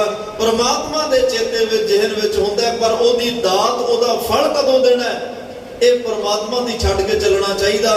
ਕਿਉਂਕਿ ਉਹ ਬਿਹਤਰ ਜਾਣਦਾ ਕਿਹੜੀ ਚੀਜ਼ ਕਦੋਂ ਚਾਹੀਦੀ ਹੈ ਤੇ ਕਿੱਥੇ ਚਾਹੀਦੀ ਹੈ। ਉਹਨੇ ਬੜੇ ਤਰੀਕੇ ਨਾਲ ਆਪਣੇ ਹਿਸਾਬ ਨਾਲ ਦੇਣਾ ਹੁੰਦਾ, ਤਾਂ ਕਿ ਸਾਡੇ ਘਰ ਵਿੱਚ ਸੁੱਖ ਵਰਤਿਆ। ਕੁਝ ਦਾਤਾਂ ਅਸੀਂ ਧੱਕੇ ਨਾਲ ਵਾਰ-ਵਾਰ ਕਹਿ ਕੇ ਅਰਦਾਸਾਂ ਕਰਕੇ ਮੰਗਦੇ, ਮਿਲ ਜਾਂਦੀਆਂ ਨੇ, ਪਰ ਨਤੀਜਾ ਦੁੱਖ ਨਿਕਲਦਾ। ਫਿਰ ਇਨਸਾਨ ਕਹਿੰਦੇ ਇਹਦੇ ਨਾਲੋਂ ਤਾਂ ਐਵੇਂ ਹੀ ਚੰਗੇ ਸੀ, ਜਦੋਂ ਇਹ ਚੀਜ਼ ਨਹੀਂ ਸੀ ਉਦੋਂ ਹੀ ਚੰਗੇ ਸੀ, ਹੁਣ ਇਹ ਐਵੇਂ ਕਿਉਂ ਆਪਣੇ ਸਾਰੀ ਗਲ ਮੁਸੀਬਤ ਪਾ ਲਈ। ਬਾਦਸ਼ਾਹ ਕਹਿੰਦੇ ਮੇਰੀ ਮਰਜ਼ੀ ਨਾਲ ਚੱਲੇਗਾ, ਤੇਰੇ ਦੁੱਖ ਦਾਰੂ ਬਣ ਜਾਣਗੇ, ਸੁੱਖ ਰੋਗ ਬਣਨਗੇ। ਜੇ ਮੇਰੀ ਮਰਜ਼ੀ ਨਾਲ ਚੱਲੇਗਾ ਭਾਈ, ਤੇਰੇ ਦੁੱਖਾਂ ਨੂੰ ਸੁੱਖਾਂ ਵਿੱਚ ਬਦਲਣਾ ਪੈ ਜਾਏਗਾ। ਜੇ ਆਪਣੀ ਮਰਜ਼ੀ ਨਾਲ ਚੱਲੇਗਾ, ਤੇਰੇ ਲਈ ਸੁੱਖ ਵੀ ਰੋਗ ਬਣ ਜਾਣਗੇ, ਤੈਨੂੰ ਸੁੱਖਾਂ ਨੇ ਭਟਕਾ ਦੇਣਾ ਜੇ ਆਪਣੀ ਮਰਜ਼ੀ ਨਾਲ ਚੱਲੇਗਾ। ਭਗਤ ਜੈਦੇਵ ਸਾਹਿਬ ਰੱਬ ਦੀ ਰਜ਼ਾ 'ਚ ਨੇ। ਇੱਕ ਦਿਨ ਉਹੀ ਬੰਦੇ ਦੇ ਘਰ ਵਿੱਚ ਅੱਗ ਲੱਗ ਗਈ, ਜਿਹੜਾ ਭਗਤ ਜੈਦੇਵ ਸਾਹਿਬ ਤੋਂ ਸਾਰਾ ਕੁਝ ਲਿਖਾ ਕੇ ਚਲਾ ਗਿਆ। ਜਿਸ ਕਮਰੇ 'ਚ ਉਹਨੇ ਉਹ ਸਾਰਾ ਸੰਭਾਲਿਆ ਹੋਇਆ ਕਾਗਜ਼ ਪੱਤਰ, ਉਹ ਕਮਰਾ ਸੜ ਗਿਆ, ਉਹ ਪੱਤਰ ਵੀ ਸੜ ਗਿਆ, ਘਰ ਨੂੰ ਅੱਗ ਲੱਗੀ। ਭਗਤ ਜੈਦੇਵ ਸਾਹਿਬ ਦੀ ਬਾਲਕ ਅਵਸਥਾ ਤੇ ਬਾਲਟੀਆਂ, ਜਿਹੋ ਜਿਹੇ ਭਾਂਡੇ ਉਸ ਵੇਲੇ ਭਰ ਭਰ ਪਾਣੀ ਦੇ ਅੱਗ ਬੁਝਾ ਰਹੇ। ਉਹ ਅੱਗ ਵਿੱਚ ਫਰੀਦਾ ਬੁਰੇ ਦਾ ਭਲਾ ਕਰ, ਗੁੱਸਾ ਮਨ ਨਾ ਹੰਡਾਏ, ਦੇਹੀ ਰੋਗ ਨਾ ਲੱਗੀ ਪੱਲੇ ਸਭ ਕੁਝ ਪਾਏ। ਜਿਹੜਾ ਠੱਗੀ ਮਾਰ ਕੇ ਸਭ ਕੁਝ ਲਿਖਾ ਕੇ ਲੈ ਗਿਆ, ਉਹਦੇ ਲੱਗੀ ਘਰ ਵਿੱਚ ਅੱਗ ਨੂੰ ਭਗਤ ਜੈਦੇਵ ਸਾਹਿਬ ਬੁਝਾਉਣ ਦਾ ਯਤਨ ਕਰ ਰਿਹਾ। ਉਹਨੇ ਜਦੋਂ ਵੇਖਿਆ ਅੰਦਰੋਂ ਇਨਸਾਨੀਅਤ ਜਾਗੀ, ਅੰਦਰੋਂ ਪਰਮਾਤਮਾ ਨੇ ਉਹ ਜਿਹੜੀ ਸੁੱਤੀ ਹੋਈ ਜ਼ਮੀਰ ਜਗਾਈ। ਆ ਕੇ ਭਗਤ ਜੈਦੇਵ ਸਾਹਿਬ ਦੇ ਚਰਨ ਫੜ ਲਏ। ਜੈਦੇਵ, ਮੈਂ ਜੋ ਕੀਤਾ ਉਹਦੀ ਸਜ਼ਾ ਮੈਨੂੰ ਮਿਲ ਗਈ, ਮੈਂ ਜੋ ਪਾਪ ਕਰਮ ਕੀਤਾ ਉਹਦੀ ਸਜ਼ਾ ਮਿਲ ਗਈ। ਕੋਈ ਮੈਂ ਤੇਰੇ ਪਿਤਾ ਤੋਂ ਕਰਜ਼ਾ ਨਹੀਂ ਸੀ ਲੈਣਾ। ਮੈਨੂੰ ਤਾਂ ਇਹ ਸੀ ਵੀ ਇਹ ਛੋਟਾ ਬਾਲਕ ਬੱਚਾ, ਇਹਨੂੰ ਕਿਹੜਾ ਕੁਝ ਪਤਾ। ਮੈਂ ਧੋਖੇ ਨਾਲ ਤੇਰੇ ਤੋਂ ਸਾਰਾ ਕੁਝ ਲਿਖਾਇਆ ਤੇ ਉਹ ਸਭ ਕੁਝ ਮੈਂ ਭੁਗਤ ਲਿਆ। ਪਰ ਮੈਨੂੰ ਅੱਜ ਇਸ ਗੱਲ ਦਾ ਪਤਾ ਲੱਗਿਆ, ਕੋਈ ਸਭ ਕੁਝ ਗਵਾ ਕੇ ਵੀ ਕਿਸੇ ਦਾ ਭਲਾ ਕਿਵੇਂ ਕਰ ਸਕਦਾ ਹੈ, ਕੋਈ ਸਰਬੱਤ ਦਾ ਭਲਾ ਕਿਵੇਂ ਕਰ ਸਕਦਾ ਹੈ, ਕੋਈ ਆਪਣੇ ਘਰ ਨੂੰ ਬਰਬਾਦ ਕਰਨ ਵਾਲੇ ਦੇ ਲੱਗੀ ਘਰ 'ਚ ਅੱਗ ਕਿਵੇਂ ਬੁਝਾ ਸਕਦਾ। ਅੱਜ ਮੈਨੂੰ ਇਸ ਗੱਲ ਦਾ ਅਹਿਸਾਸ ਹੋਇਆ, ਰੱਬ ਦੀ ਭਗਤੀ ਕਰਨ ਵਾਲਿਆਂ ਦੇ ਗੁਣ ਵੀ ਰੱਬ ਵਰਗੇ ਹੋ ਜਾਂਦੇ। ਰੱਬ ਦੀ ਭਗਤੀ ਕਰਨ ਵਾਲੇ ਰੱਬ ਵਰਗੇ ਹੋ ਜਾਂਦੇ ਆ, ਕਿਉਂਕਿ ਰੱਬ ਕਿਸੇ ਦਾ ਬੁਰਾ ਨਹੀਂ ਕਰਦਾ, ਉਹਦੀ ਭਗਤੀ ਕਰਨ ਵਾਲੇ ਵੀ ਬੁਰਾ ਨਹੀਂ ਕਰਦੇ। ਤਾਂ ਮਹਾਰਾਜ ਸਾਹਿਬ ਕਹਿੰਦੇ ਆ, ਭਾਈ ਉਸਤਤ ਮਨ ਮੈਂ ਕਰ ਨਿਰੰਕਾਰ, ਆਪਣੇ ਮਨ ਵਿੱਚ ਉਸ ਅਕਾਲ ਪੁਰਖ ਵਾਹਿਗੁਰੂ ਦੀ ਉਸਤਤ ਕਰ, ਪਰਮਾਤਮਾ ਦੀ ਉਸਤਤ ਕਰ। ਦੁਨੀਆ ਦੀ ਉਸਤਤ ਕਰਨੀ ਛੱਡ, ਬੰਦਿਆਂ ਦੀ ਉਸਤਤ ਕਰਨੀ ਛੱਡ, ਆਪਣੇ ਆਪ ਦੀ ਉਸਤਤ ਕਰਨੀ ਛੱਡ, ਪਰਮਾਤਮਾ ਦੀ ਉਸਤਤ ਕਰ। ਜਿਹੜੇ ਪਰਮਾਤਮਾ ਦੀ ਉਸਤਤ ਕਰਦੇ ਆ, ਇੱਕ ਤਾਂ ਅਖੀਰੋਂ ਪਰਮਾਤਮਾ ਦਾ ਰੂਪ ਹੋ ਜਾਂਦੇ ਆ, ਦੂਸਰਾ ਪਰਮਾਤਮਾ ਉਹਨਾਂ ਦੇ ਕਦੇ ਕਾਰਜਾਂ 'ਚ ਵਿਘਨ ਨਹੀਂ ਪੈਣ ਦਿੰਦਾ, ਉਹਨਾਂ ਦੀ ਕਿਸੇ ਵੀ ਸੰਸਾਰ ਵਿੱਚ ਕਦੇ ਨਮੋਸ਼ੀ ਨਹੀਂ ਹੋਣ ਦਿੰਦਾ, ਕਦੇ ਉਹਨਾਂ ਦਾ ਕਾਰਜ ਅਧੂਰਾ ਨਹੀਂ ਰਹਿਣ ਦਿੰਦਾ। ਹਰ ਜਗ੍ਹਾ ਪਾਤਸ਼ਾਹ ਉਹਨਾਂ ਦੇ ਪਰਦੇ ਕੱਜ ਲੈਂਦੇ ਆ, ਹਰ ਜਗ੍ਹਾ ਸੇਵਕ ਤੋਂ ਨਿਕਟੀ ਹੋਏ ਦਿਖਾਵੇ, ਨੇੜੇ ਹੋ ਕੇ ਆਪਣੇ ਪਿਆਰਿਆਂ ਦੇ ਵਰਤਦੇ ਆ। ਉਸਤਤ ਕਰੈ ਅਨੇਕ ਜਨ, ਅੰਤ ਨਾ ਪਾਰਾ ਵਾਰ, ਨਾਨਕ ਰਚਨਾ ਪ੍ਰਭ ਰਚੀ। ਬਹੁਤ ਵਿਦ ਅਨਕ ਪ੍ਰਕਾਰ ਬੜੇ ਨੇ ਜਿਹੜੇ ਉਸ ਪਰਮਾਤਮਾ ਦੀ ਉਸਤਤ ਵਿੱਚ ਜੁੜੇ ਹੋਏ ਆ, ਅਕਾਲ ਪੁਰਖ ਦੀ ਉਸਤਤ ਵਿੱਚ ਜੁੜੇ ਹੋਏ ਆ। ਤੇ ਸਾਨੂੰ ਵੀ ਉਸ ਪਰਮਾਤਮਾ ਦੀ ਉਸਤਤ ਵਿੱਚ ਜੁੜ ਜਾਣਾ ਚਾਹੀਦਾ ਹੈ। ਸਾਨੂੰ ਵੀ ਧੰਨ ਗੁਰੂ ਨਾਨਕ ਸਾਹਿਬ ਦੀ ਉਸਤਤ ਵਿੱਚ ਜੁੜ ਜਾਣਾ ਚਾਹੀਦਾ ਹੈ। ਧੰਨ ਗੁਰੂ ਅਰਜਨ ਸਾਹਿਬ ਸਪਸ਼ਟ ਕਰ ਗਏ, ਗਿਆਨ ਧਿਆਨ ਕਿਛ ਕਰਮ ਨਾ ਜਾਣਾ, ਸਾਰ ਨਾ ਜਾਣਾ ਤੇਰੀ ਸਭ ਤੇ ਵੱਡਾ। ਸਤਿਗੁਰ ਨਾਨਕ ਜਿਨ ਕਲ ਰਾਖੀ ਮੇਰੀ। ਗੱਲ ਸਪਸ਼ਟ ਕਰਕੇ ਭਾਈ ਦੁਨੀਆ ਵਾਲਿਓ, ਸਭ ਤੋਂ ਵੱਡਾ ਧੰਨ ਸ਼੍ਰੀ ਗੁਰੂ ਨਾਨਕ ਸਾਹਿਬ ਸੱਚੇ ਪਾਤਸ਼ਾਹ ਹੈ, ਜਿਨੇ ਕਲਯੁਗ ਵਿੱਚ ਸਾਡੀ ਪੱਤ ਨੂੰ ਰੱਖਿਆ। ਤੇ ਇਸ ਕਲਯੁਗ ਵਿੱਚ ਜੇ ਕੋਈ ਸਾਡੀ ਪੱਤ ਰੱਖ ਸਕਦਾ ਹੈ, ਉਹ ਧੰਨ ਗੁਰੂ ਨਾਨਕ ਸਾਹਿਬ ਹੀ ਰੱਖ ਸਕਦੇ ਨੇ। ਆਓ ਜਿਵੇਂ ਭੱਟ ਸਾਹਿਬਾਨ ਧੰਨ ਸ਼੍ਰੀ ਗੁਰੂ ਅਮਰਦਾਸ ਸਾਹਿਬ ਦੀ ਉਸਤਤ ਵਿੱਚ ਜੁੜੇ ਹੋਏ ਨੇ, ਆਪਾਂ ਵੀ ਗੁਰੂ ਦੀ ਉਸਤਤ ਵਿੱਚ ਜੁੜੀਏ। ਉਹਨਾਂ ਦੇ ਮੁਬਾਰਕ ਬਚਨ ਕੀ ਅੱਜ ਦੇ ਇਸ ਪਾਵਨ ਪਵਿੱਤਰ ਸਵਈਏ ਵਿੱਚ ਉਪਦੇਸ਼ ਬਖਸ਼ ਰਹੇ ਹਨ। ਮਨ ਚਿਤ ਬਿਰਤੀਆਂ ਇਕਾਗਰ ਕਰਕੇ ਪਿਆਰ ਨਾਲ ਸਰਵਣ ਕਰੀਏ ਜੀ। ਸਤਿਨਾਮ ਸ਼੍ਰੀ ਵਾਹਿਗੁਰੂ ਸਾਹਿਬ ਜੀ। ਸਤਿਨਾਮ ਕਰਤਾਰ, ਸੋ ਦ੍ਰਿੜ ਨਾਨਕ ਸੰਗ ਰਹਾਇਆ। ਸੱਚ ਨਾਮ ਕਰਤਾਰ, ਉਸ ਕਰਤਾਰ ਅਕਾਲ ਪੁਰਖ ਵਾਹਿਗੁਰੂ ਪਰਮਾਤਮਾ ਦਾ ਸੱਚਾ ਨਾਮ। ਸੋ ਦ੍ਰਿੜ, ਦ੍ਰਿੜ ਦਾ ਅਰਥ ਹੁੰਦਾ ਚੰਗੀ ਤਰ੍ਹਾਂ। ਨਾਨਕ ਸੰਗ ਰਹੋ, ਨਾਨਕ ਨੇ ਕੱਕੇ ਨੂੰ ਸਿਆਰੀ ਹੈ, ਨਾਨਕ ਦੇ ਰਾਹੀਂ ਜਾਂ ਨਾਨਕ ਨੇ।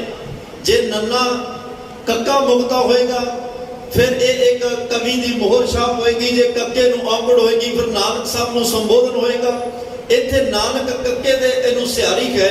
ਇੱਥੇ ਗੁਰੂ ਨਾਨਕ ਸਾਹਿਬ ਨੇ, ਗੁਰੂ ਨਾਨਕ ਸਾਹਿਬ ਦੇ ਰਾਹੀਂ ਧੰਨ ਗੁਰੂ ਅਮਰਦਾਸ ਸਾਹਿਬ ਸੱਚੇ ਪਾਤਸ਼ਾਹ ਨੇ ਆਪਣੇ ਹਿਰਦੇ ਵਿੱਚ ਅਕਾਲ ਪੁਰਖ ਵਾਹਿਗੁਰੂ ਪਰਮਾਤਮਾ ਦਾ ਸੱਚਾ ਨਾਮ ਚੰਗੀ ਤਰ੍ਹਾਂ ਦ੍ਰਿੜ ਕਰ ਲਿਆ ਹੈ, ਚੰਗੀ ਤਰ੍ਹਾਂ ਉਹਨੂੰ ਵਸਾ ਲਿਆ ਹੈ, ਚੰਗੀ ਤਰ੍ਹਾਂ ਆਪਣੇ ਅੰਦਰ ਵਿੱਚ ਉਹਨੂੰ ਸੰਗ੍ਰਹਿ ਟਿਕਾ ਲਿਆ ਹੈ। ਤਾਤੇ ਅੰਗਦ ਲਹਿਣਾ ਪ੍ਰਗਟ, ਤਾਸ ਚਰਨ ਹੈ ਲਿਵ ਰਹਿਆ। ਜਿਸ ਗੁਰੂ ਨਾਨਕ ਸਾਹਿਬ ਦੇ ਚਰਨਾਂ ਦੀ ਸੇਵਾ ਕਰਕੇ, ਜਿਸ ਗੁਰੂ ਨਾਨਕ ਸਾਹਿਬ ਨੂੰ ਧਿਆਨ ਕੇ ਉਹਨਾਂ ਦੇ ਚਰਨਾਂ ਵਿੱਚ ਰਹਿ ਕੇ ਬਾਬਾ ਲਹਿਣਾ, ਸ਼੍ਰੀ ਬਾਬਾ ਲਹਿਣਾ ਜੀ ਲਹਿਣੇ ਤੋਂ ਜਿਸ ਦਿਨ ਗੁਰੂ ਸਾਹਿਬ ਦੀ ਕਲਾ ਵਰਤੀ, ਕਿਰਪਾ ਵਰਤੀ, ਧੰਨ ਧੰਨ ਸਾਹਿਬ ਸ਼੍ਰੀ ਗੁਰੂ ਅੰਗਦ ਸਾਹਿਬ ਬਣ ਗਏ। ਉਸ ਗੁਰੂ ਨਾਨਕ ਸਾਹਿਬ ਤਾਸ ਚਰਨ ਲਿਵ ਰਹੇ ਹੋ, ਤਾਸ ਮੈਂ ਉਹਨਾਂ ਦੇ ਚਰਨਾਂ ਨਾਲ ਲਿਵ ਜੋੜ ਲਈ। ਮੈਂ ਉਸ ਗੁਰੂ ਅੰਗਦ ਸਾਹਿਬ ਦੇ ਚਰਨਾਂ ਨਾਲ ਜੁੜਿਆ ਜਿਸ ਗੁਰੂ ਅੰਗਦ ਸਾਹਿਬ ਨੇ ਧੰਨ ਗੁਰੂ ਨਾਨਕ ਸਾਹਿਬ ਤੋਂ ਸਾਰੀਆਂ ਦਾਤਾਂ ਪ੍ਰਾਪਤ ਕੀਤੀਆਂ। ਮੈਂ ਵੀ ਉਸ ਗੁਰੂ ਦੇ ਚਰਨਾਂ ਨਾਲ ਜੁੜ ਕੇ ਸੱਚੇ ਨਾਮ ਦਾ ਅਭਿਆਸੀ ਹੋ ਗਿਆ ਹਾਂ। ਕਿਤ ਕੁਲ ਗੁਰ ਅਮਰਦਾਸ ਆਸਾ ਨਿਵਾਸ, ਤਾਸ ਗੁਣ ਕਵਣ ਬਖਾਣਾਓ। ਤਿਤ ਕੁਲ ਗੁਰ ਅਮਰਦਾਸ, ਧੰਨ ਗੁਰੂ ਅਮਰਦਾਸ ਭੱਲੇ ਹਨ। ਇਹਨਾਂ ਭੱਲਿਆਂ ਦੀ ਕੁੱਲ ਵਿੱਚ ਗੁਰੂ ਅਮਰਦਾਸ ਪਾਤਸ਼ਾਹ ਦਾ ਪ੍ਰਕਾਸ਼ ਹੋਇਆ ਤੇ ਅੱਜ ਉਹ ਭੱਲਿਆਂ ਦੀ ਕੁੱਲ ਵੀ ਸਤਿਕਾਰੀ ਗਈ, ਕਿਉਂਕਿ ਉਸ ਕੁੱਲ ਵਿੱਚ ਉਸ ਖਾਨਦਾਨ ਬੇਦੀਆਂ ਵਿੱਚ ਧੰਨ ਗੁਰੂ ਨਾਨਕ ਸਾਹਿਬ ਆਏ, ਤਰੇਹਣਾ ਵਿੱਚ ਗੁਰੂ ਅੰਗਦ ਸਾਹਿਬ ਆਏ, ਭੱਲਿਆਂ ਵਿੱਚ ਗੁਰੂ ਅਮਰਦਾਸ ਸਾਹਿਬ ਆਏ ਤੇ ਸੋਢੀਆਂ ਵਿੱਚ ਤਾਂ ਧੰਨ ਗੁਰੂ ਰਾਮਦਾਸ ਤੋਂ ਲੈ ਕੇ ਚੱਲੀ ਪੀੜ੍ਹੀ ਸੋਢੀਆਂ ਰੂਪ ਦਿਖਾਵਣ ਵਾਰੋ ਵਾਰੀ ਧੰਨ ਸ਼੍ਰੀ ਗੁਰੂ ਗੋਬਿੰਦ ਸਿੰਘ ਸਾਹਿਬ ਪਾਤਸ਼ਾਹ ਤੱਕ ਧੰਨ ਗੁਰੂ ਰਾਮਦਾਸ ਪਾਤਸ਼ਾਹ ਦਾ ਹੀ ਖਾਨਦਾਨ ਗਏ। ਅੱਜ ਉਹ ਕੁਲ ਵੀ ਸਤਿਕਾਰੀ ਗਈ। ਧੰਨ ਧੰਨ ਪਿਤਾ, ਧੰਨ ਧੰਨ ਕੁਲ, ਧੰਨ ਧੰਨ ਸੋ ਜਨਨੀ, ਜਿਨ ਗੁਰੂ ਜਣਿਆ ਮਾਇਓ, ਉਹ ਮਾਂ ਧੰਨ ਗਏ, ਉਹ ਪਿਤਾ ਧੰਨ ਗਏ, ਉਹ ਕੁਲ ਨੂੰ ਨਮਸਕਾਰ। ਜਿਸ ਕੁਲ ਵਿੱਚ ਗੁਰੂ ਪੈਦਾ ਹੋਇਆ, ਜਿਸ ਕੁਲ ਵਿੱਚ ਅਕਾਲ ਪੁਰਖ ਵਾਹਿਗੁਰੂ ਪਰਮਾਤਮਾ ਤੇਰੀ ਰੱਬੀ ਜੋਤ ਪੈਦਾ ਹੋਈ। ਆਸਾ ਨਿਵਾਸ, ਆਸਾ ਨਿਵਾਸ ਦੇ ਅਰਥ ਜਿਹੜੀਆਂ ਮਨ ਦੀਆਂ ਇੱਛਾਵਾਂ ਨੇ, ਨਿਵਾਸ ਦਾ ਅਰਥ ਇਹ ਵੀ ਕੀਤਾ ਵਾਸ਼ਨਾ ਤੋਂ ਰਹਿਤ। ਧੰਨ ਗੁਰੂ ਅਮਰਦਾਸ ਪਾਤਸ਼ਾਹ ਸਾਰਿਆਂ ਦੀਆਂ ਇੱਛਾਵਾਂ ਪੂਰੀਆਂ ਕਰਨ ਵਾਲੇ ਆ ਤੇ ਨਿਵਾਸ ਨੇਕ ਰਸ ਵਾਸ ਉਹ ਵਾਸ਼ਨਾ ਤੋਂ ਰਹਿਤ ਹਨ। ਤਾਸ ਗੁਣ ਕਵਣ ਵਖਾਣੋ, ਮੈਂ ਉਸ ਧੰਨ ਗੁਰੂ ਅਮਰਦਾਸ ਪਾਤਸ਼ਾਹ ਦੇ ਇੱਕ ਜੀਵ ਨਾਲ ਕਿਵੇਂ ਉਹਦੇ ਗੁਣਾਂ ਨੂੰ ਵਿਖਿਆਨ ਕਰਾਂ, ਕਿਵੇਂ ਉਸ ਅਕਾਲ ਪੁਰਖ ਵਾਹਿਗੁਰੂ ਦੀ ਉਸਤਤ ਵਿੱਚ ਜੁੜਾਂ ਜੀ।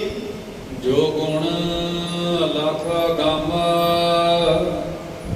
ਤਿਨਹਿ ਗੁਣਾਂਤ ਨਾ ਜਾਣੋ। ਜਿਹਦੇ ਗੁਣ ਅਲਖ ਲਖੇ ਨਾ ਜਾਣ, ਅਗੰਮ ਪਹੁੰਚ ਤੋਂ ਬਾਹਰ ਨੇ। ਉਹਦੀ ਵਡਿਆਈ, ਉਹਦੇ ਗੁਣ ਲਖੇ ਨਹੀਂ ਜਾ ਸਕਦੇ, ਉਹਦੇ ਗੁਣ ਉਹ ਪਹੁੰਚ ਤੋਂ ਬਾਹਰ ਹਨ। ਤਿਨਹਿ ਗੁਣ ਅੰਤ ਨਾ ਜਾਣੋ। ਉਸ ਅਕਾਲ ਪੁਰਖ ਵਾਹਿਗੁਰੂ ਪਰਮਾਤਮਾ ਦੇ ਧੰਨ ਸ਼੍ਰੀ ਗੁਰੂ ਅਮਰਦਾਸ ਸਾਹਿਬ ਸੱਚੇ ਪਾਤਸ਼ਾਹ ਕੋਲ ਜਿਹੜੇ ਬਖਸ਼ੇ ਹੋਏ ਗੁਣ ਨੇ, ਨਾ ਉਹ ਅਕਾਲ ਪੁਰਖ ਦੇ ਗੁਣਾਂ ਦਾ ਕੋਈ ਅੰਤ ਜਾਣ ਸਕਦਾ ਹੈ, ਨਾ ਧੰਨ ਗੁਰੂ ਅਮਰਦਾਸ ਪਾਤਸ਼ਾਹ ਤੁਹਾਡੇ ਗੁਣਾਂ ਦਾ ਕੋਈ ਅੰਤ ਪਾ ਸਕਦਾ ਹੈ। ਬੋਹਿ ਥੋ ਵਿਦਾਤਾ ਨਿਰਮਯ ਸਭ ਸੰਗਤ ਕੁਲ ਉਦਰਣ। ਬੋਹਿਥੋ ਦਾ ਅਰਥ ਜਹਾਜ਼ ਹੁੰਦਾ ਹੈ। ਵਿਧਾਤਾ ਤੱਤੇ ਨੂੰ ਦੋ ਲਾਵਾਂ। ਵਿਧਾਤੇ ਨੇ, ਅਕਾਲ ਪੁਰਖ ਨੇ ਨਿਰਮਯੋ ਨਿਰਮਾਣ ਕੀਤਾ। ਅਕਾਲ ਪੁਰਖ ਵਾਹਿਗੁਰੂ ਪਰਮਾਤਮਾ ਨੇ ਇਸ ਸੰਸਾਰ ਦੇ ਲੋਕਾਂ ਨੂੰ ਭਵ ਸਾਗਰ ਤੋਂ ਪਾਰ ਕਰਨ ਵਾਸਤੇ ਧੰਨ ਸ਼੍ਰੀ ਗੁਰੂ ਅਮਰਦਾਸ ਪਾਤਸ਼ਾਹ ਇੱਕ ਜਹਾਜ਼, ਇੱਕ ਬੋਹਿਤ ਪੈਦਾ ਕੀਤਾ। ਇੱਕ ਉਸ ਬੋਹਿਤ, ਉਸ ਜਹਾਜ਼ ਦਾ ਨਿਰਮਾਣ ਕੀਤਾ।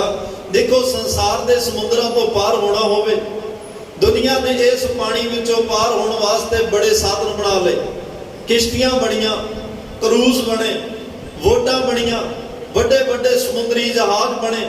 ਲੋਕ ਉਹਨਾਂ ਵਿੱਚ ਸਵਾਰ ਹੋਏ ਤੇ ਸੰਸਾਰ ਦੇ ਸਮੁੰਦਰਾਂ ਨੂੰ ਪਾਰ ਕਰ ਗਏ। ਪਰ ਜਿਹੜਾ ਸੰਸਾਰ ਦਾ ਸਮੁੰਦਰ ਹੈ ਭਾਈ, ਇਹ ਪਾਣੀ ਦਾ ਨਹੀਂ। ਮਹਾਰਾਜ ਕਹਿੰਦੇ ਅਗਨ ਬੂਡਤ, ਇਹ ਅੱਗ ਦਾ ਸੰਸਾਰ ਹੈ। ਕਿਤੇ ਇਹਨੂੰ ਭਵ ਜਲ ਕਿਹਾ, ਇਹ ਭਾਵਨਾਵਾਂ ਦਾ ਜਲ ਹੈ, ਪਾਣੀ ਹੈ।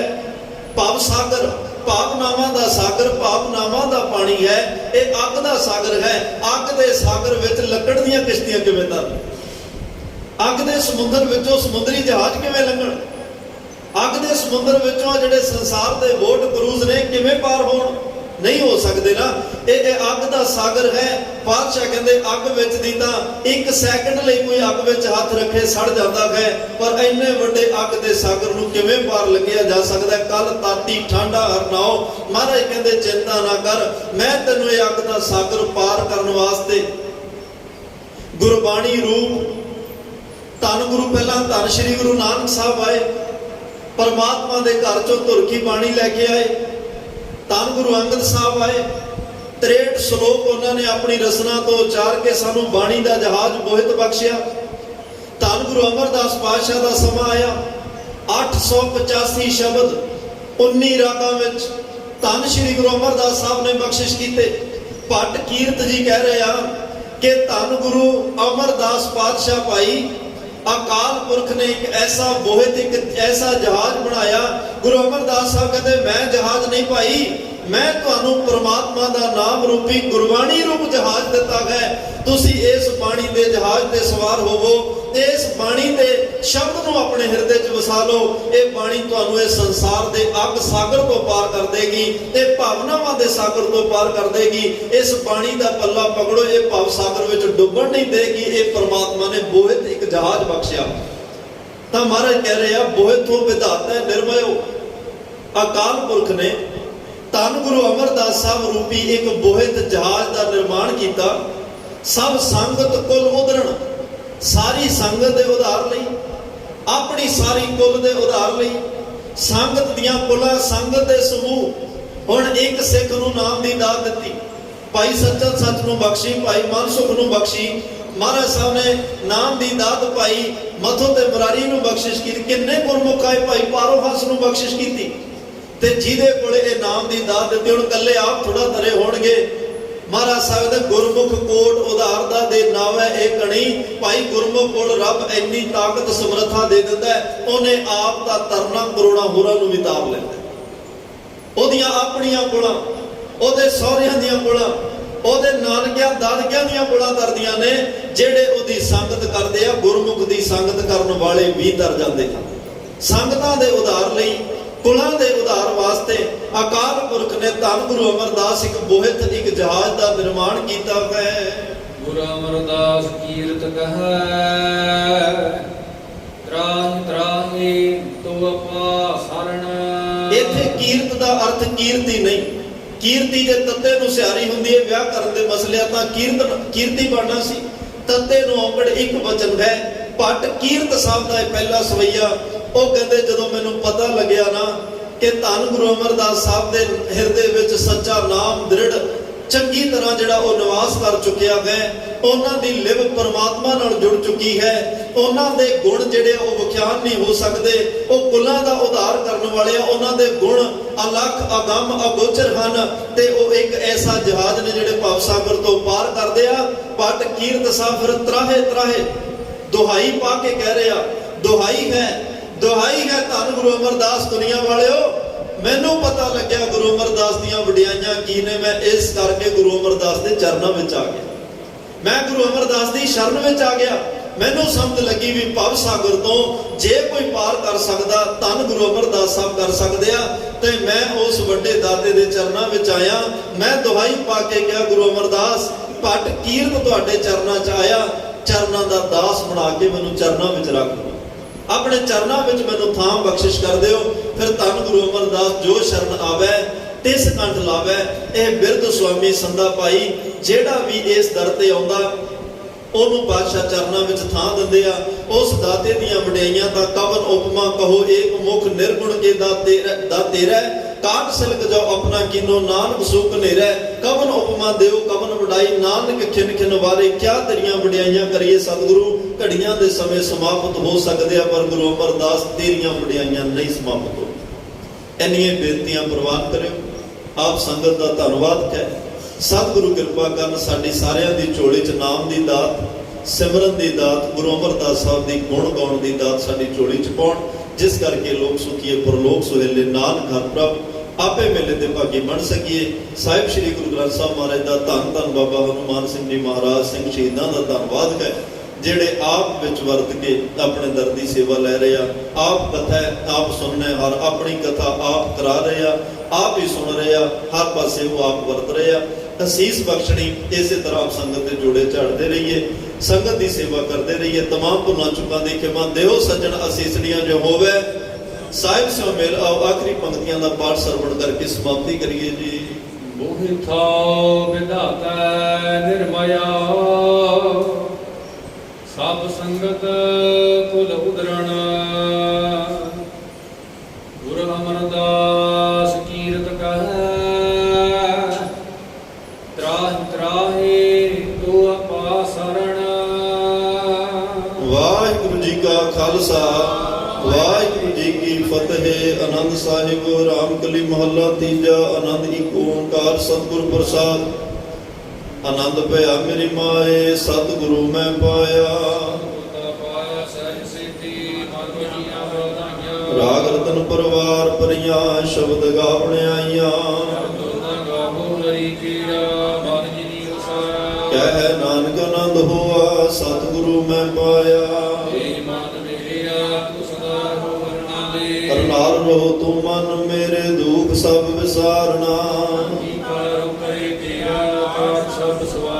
ਸਭਨਾ ਗੱਲਾਂ ਸਮਰੱਥ ਸੁਆਮੀ, ਸੋ ਕਿਉ ਮਨੋ ਵਿਸਾਰੇ।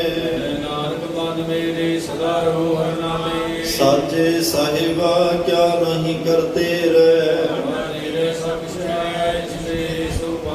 ਸਦਾ ਸਿਫਤ ਸਲਾਹ ਤੇਰੇ ਨਾਮ ਮਨ ਵਸਾਵੇ।